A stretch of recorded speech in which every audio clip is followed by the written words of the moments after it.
Well, hello people. I was just watching some videos on femons and wondering why they're still single, in their own words. They are so unaware, they simply still just don't get it, do they? The femons of today are working on the basic level. They're just going for the visuals, aren't they? So they do sometimes attract a male. But then, after the initial attraction, there's nothing else left, 'cause that's all they have. Quite a few generations ago, femons realized the visual wasn't enough, and that's why they learned how to cook and to be a homemaker. They didn't usually go overboard, they only did what they had to, of course, 'cause they're basically quite lazy things. But today's femons just want to plaster on the makeup and fake up, attract the man, and that's it. Femons never really had a real strong character, even way back when.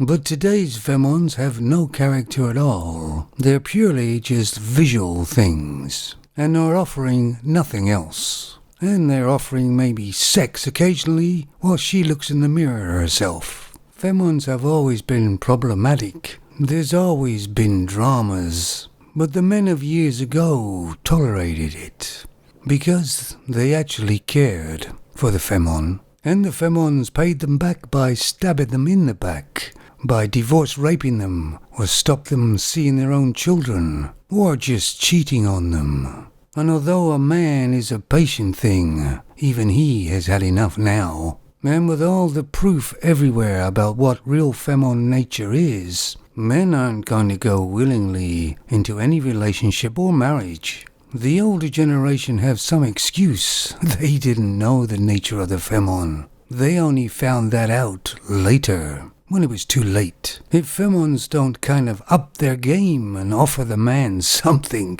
then they will just be alone. Or they might have these one-night stands, of course.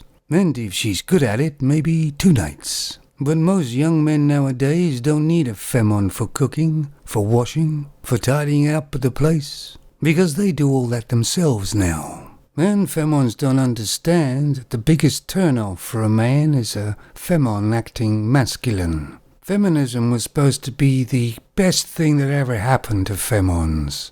And I'm not a femon, of course, but I think it's the worst thing that could ever have happened to femons.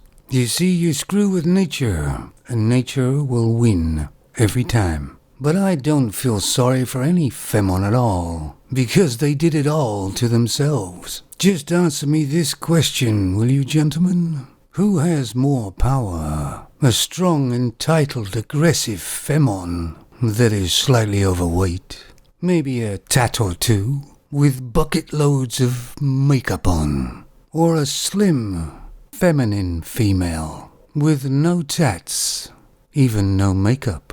I know which one I'd choose. I hope you're listening out there, femons, because it's the femons that are suffering and will suffer, not the men. The men have found other things to do, more important actually, and I do hope I do live a bit longer so I can see how this all pans out. And this is a Saturday night here, and I didn't have any beer last night. But tonight, do you know, I think I will. I mean, just a crate or 2 will do, I think. You take it easy, guys.